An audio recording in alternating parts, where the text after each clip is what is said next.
मैं last 5 year से Rajasthan police को सर्विसेज दे रहा हूँ अपनी। लड़की ने एक एफआईआर दर्ज कराई थी कि XYZ व्यक्ति लड़के के द्वारा मुझे अश्लील मैसेज करे जा रहे हैं। तो इन्वेस्टिगेशन में उस लड़के की अप्रोक्स 95 या 98 इंस्टाग्राम अकाउंट उसके निकले थे। पासवर्ड डालें तो अल्फा न्यूमरिक डालें, जिसमें फॉर एग्जांपल मुझे डालना है कंट्रोल। ठीक है, तो कंट्रोल का पासवर्ड मेरा रहेगा। हेलो सर, आपको ये कॉल आपके कार्ड से संबंधित किया जा रहा है। सर बताना चाहूंगी कि आपके खाते को 50,000 की लॉटरी लगी है। सर आपका ATM कार्ड एक्सपायरी होने वाला है। सबसे पहले तो आपका बहुत बहुत स्वागत है, आपने हमारे लिए टाइम निकाला। कैसे हैं सर आप? मैं बिल्कुल ठीक हूँ, आप बताएं। मैं बहुत अच्छा हूँ सर। तो सबसे पहले हमारे दर्शकों के लिए मैं ये जानना चाहूँगा कि आप अपना एक थोड़ा सा परिचय दे दें, जिससे सबको एक आइडिया हो जाए कि आपका प्रोफेशन क्या है। मैं Abhishek Sharma, cyber and forensics expert. मैं राजस्थान पुलिस को अपनी सर्विसेज लास्ट 5 ईयर से दे रहा हूँ। इसी के साथ में यूपी पुलिस और MP पुलिस को भी मैं अपनी सर्विसेज दे रहा हूँ। मेरा जो मेन वर्क एरिया है उसमें मैं डिजिटल एविडेंस पे वर्क करता हूँ। यानी कि जैसे आपने सुना होगा कई बार कोई डाइवोर्स केस होते हैं, मर्डर केस या रेप केस होते हैं, तो उनमें कई लोगों के पास में इस तरह के एविडेंसेस होते हैं जो उनको हेल्प करते हैं बचाने में। ठीक है, तो मेरा काम ये होता है कि जो भी डिजिटल एविडेंस है उनको ऑथेंटिकेट करना और पुलिस के पास या कोर्ट में अगर मामला है तो वहाँ पर उसको सबमिट करना, ताकि कोर्ट या पुलिस इन्वेस्टिगेशन में उसको मतलब अपने पास ले और फिर उससे सही कार्रवाई कर पाए। और जो दोषी है, अगर मान लो किसी को जैसे गलत तरीके से अगर जैसे दोषी बनाया हुआ है तो उसको सही मिले। तो ये ही प्रोफेशन कैसे, मतलब आपकी स्टार्टिंग कैसे हुई? आपने कैसे सोचा कि मतलब एक इंसान चूज करता है, अपनी डिग्री करता है, तो उसको लगता है कोई इंजीनियर, कोई डॉक्टर, तो आपको इस तरफ रुझान कैसे आया? क्या ऐसा कि किसी इंसान का इम्पैक्ट हुआ आपकी लाइफ के ऊपर, आपने किसी को देखा? एक्चुअली वह ये था कि 2012 में मेरे फादर रिटायर हुए थे। मेरे फादर SBI में असिस्टेंट मैनेजर थे। तो फादर के संग 2012 में एक ऑनलाइन फ्रॉड हुआ था। उस टाइम पे हालांकि ऑनलाइन फ्रॉड का इतना ज़्यादा नहीं चलता था, तो फादर के संग फ्रॉड हुआ। करीबन 1.5 लाख रुपए उनके अकाउंट से निकल गए धोखेबाजी से। तब उन्होंने मुझे बताया कि इस तरह से मेरे संग फ्रॉड हुआ है, अपन क्या कर सकते हैं। तो मैंने संबंधित थाने पे इसकी सूचना दी। उन्होंने कहा कि इसके लिए साइबर क्राइम थाने जाओ। वहाँ गया, तब उन्होंने कहा कि यहाँ पे 5 लाख से कम की कंप्लेंट यहाँ नहीं होती, आपके संबंधित थाने पे होगी। तब मुझे लगा कि इसकी इन्वेस्टिगेशन मुझे ही करनी चाहिए।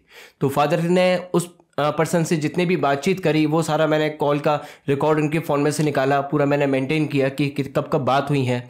उसके बाद में मैंने फादर के फ़ोन में एक रिकॉर्डिंग का टूल भी डाला, जिससे कि रिकॉर्डिंग हो पाए और मैं उसका एनालिसिस कर पाऊँ।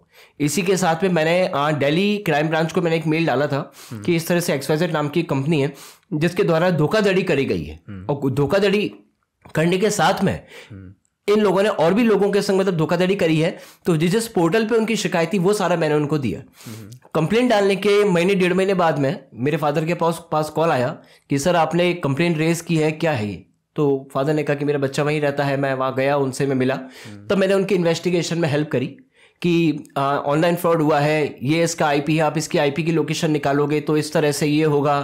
तो इतना ज़्यादा उसका इम्पैक्ट रहा कि मेरे साथ में और भी कई लोगों के जो पैसे डूबे थे वो मिले। और करीबन मुझे इन्वेस्टिगेशन 15 डेज के अंदर हम लोगों ने पूरे केस क्लोज कर दिया था और जो भी आरोपी थे उनको गिरफ्तार करवाया। तो उस समय मतलब आपको स्पेसिफिक पढ़ाई कर रहे थे या फिर आपका ऐसे रुझान है कि अपने घर में? नहीं, मेरा रुझान ही था इस चीज़ पे। मैं शुरू से मतलब IT फील्ड से हूँ। मैंने ग्रेजुएशन में BSc IT किया है और पोस्ट ग्रेजुएशन में MBA IT हूँ मैं। तो तब से ही मेरा ये था कि कुछ हटकर करते हैं, भीड़ चाल में नहीं जाते। बिल्कुल बिल्कुल। चीज़ मेरा मानना यह है कि अगर कोई पर्सन किसी कंपनी के संग काम कर रहा है तो आपको कोई नहीं जानता है, आपकी कंपनी को जानते हैं। मेरा ये था कि मैं कुछ काम ऐसा करूं, पहचान मेरी खुद की हो कि अभिषेक शर्मा के नाम से जाना जाए, ना कि किसी कंपनी के नाम से। और आज मैं उस मुकाम पर हूं कि मुझे लोग मेरे नाम से जानते हैं। तो आप कितने समय से पुलिस के साथ काम कर रहे हो? मैं लास्ट 5 ईयर से राजस्थान पुलिस को सर्विसेज दे रहा हूँ अपनी, और लास्ट ईयर से MP पुलिस को देना शुरू किया है, और यूपी पुलिस को देते हुए 3 साल हो गए मुझे तकरीबन। तो इसमें क्या क्या एक्सपर्टीज है आपकी? जैसे आपने बताया कि ऑडियो और वीडियो, इसके अलावा जैसे आप क्या क्या स्पेसिफिक चीज़ें हैं जो आप इसमें जो मेरा जो फील्ड है इसमें मैं एक तो ऑडियो वीडियो का ट्रांसक्रिप्शन का पार्ट हम रखते हैं। ट्रांसक्रिप्शन यानी कि कोई भी कन्वर्सेशन हुआ है उसका पूरा रिटन कंटेंट रहता है। अच्छा, ठीक है। फिर इसके बाद हमारे पास एक आता है इमेज, कोई भी इमेज होती है, कोई फोटो है, उसका फॉरेंसिक एग्जामिनेशन आ गया। थर्ड ही आ गया, जैसे कोई डॉक्यूमेंट्स होते हैं, कई डॉक्यूमेंट का एग्जामिनेशन हो गया। या फिर आप ये बोल सकते हो कि फिंगरप्रिंट एनालिसिस या हैंड राइटिंग एनालिसिस का भी हम लोग वर्क करते हैं। प्राइवेट इन्वेस्टिगेशन का भी हम लोग वर्क करते हैं।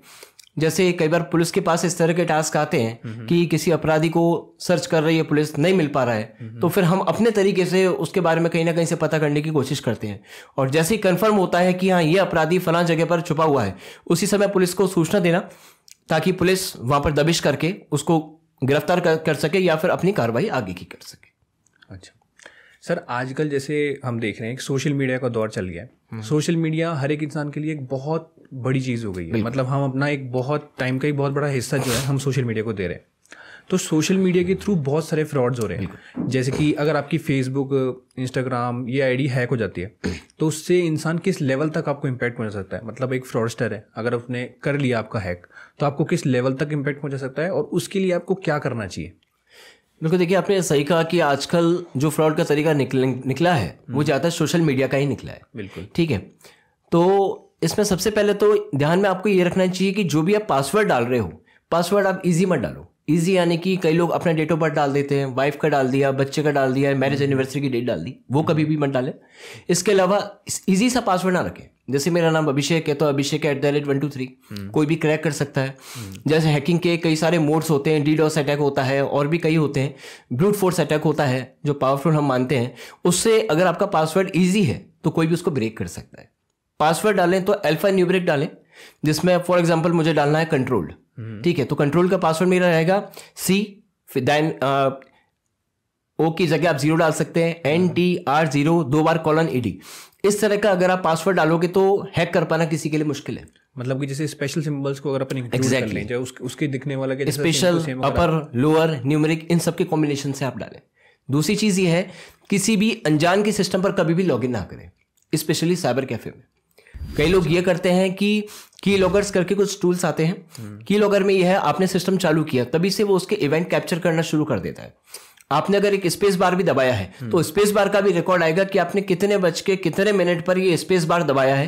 अच्छा। ठीक है, मान लो मैंने पासवर्ड डाला अभिषेक और स्पेलिंग में सिर्फ एक अल्फाबेट मेरा गलत हो गया बीच का, मैं 3 बार बैक स्पेस दबाया, अपना वापस से मैंने जो कैरेक्टर है वो डाला मैंने, और वापस में पासवर्ड मेरा जैसे ही मैं डालूंगा तो पूरा स्क्रीन कैप्चर करता है, ऐसे इमेजेस भी कैप्चर करता है, आपने कौन सी वेबसाइट खोली है। तो जो हैकर्स होते हैं वो इसी तरह से कई बार पाथ को फॉलो करते हुए आईडीज हैक करते हैं।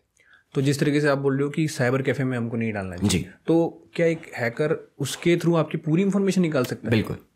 सपोज अपन इंटरनेट बैंकिंग का बोलते हैं कि काफ़ी ज़्यादा सिक्योर होता है। अभी मैं मान लीजिए कहीं पर ट्रैवल कर रहा हूँ, मेरा फ़ोन बंद हो चुका है, बट मुझे किसी को अमाउंट ट्रांसफ़र करना है, मैं किसी साइबर कैफे गया या सपोज मैं अपने किसी फ्रेंड के गया इंटरनेट बैंकिंग के लिए एक्सेस करने, तो ध्यान में ये रखें कि अगले पर्सन ने कोई भी या तो टूल इस तरह का ना डाला हुआ हो। ठीक है, और अगर आपको किसी मजबूरी में कभी लॉगिन भी आपको करना पड़ रहा है तो जैसे ही आपको मौका मिले आप उसका पासवर्ड वापस से चेंज कर लीजिए। अच्छा। ताकि आप हैकिंग से आप बच पाए और आपके संग किसी तरह का कोई नुकसान ना हो। एक आपने मेरे को केस शेयर किया था, शायद महाराष्ट्र का, आप बता रहे थे मल्टीपल इंस्टाग्राम अकाउंट लगा के भी एक बंदे ने फ्रॉड किया था।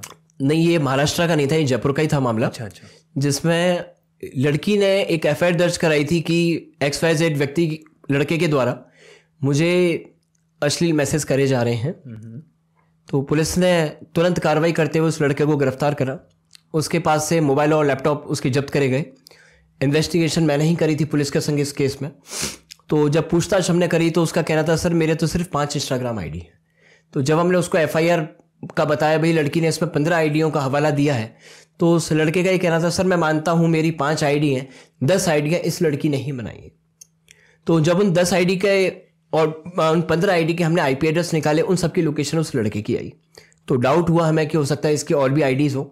तो इन्वेस्टिगेशन का जैसे मैं पार्ट रहा, इसमें इन्वॉल्व रहा कि साइबर का मैं देखता हूँ जैसे, तो इन्वेस्टिगेशन में उस लड़के की अप्रोक्स 95 या 98 इंस्टाग्राम अकाउंट उसके निकले थे। ये इन्वेस्टिगेशन मेरी 3 दिन चली थी और टोटल 95 इंस्टाग्राम उसके निकले थे।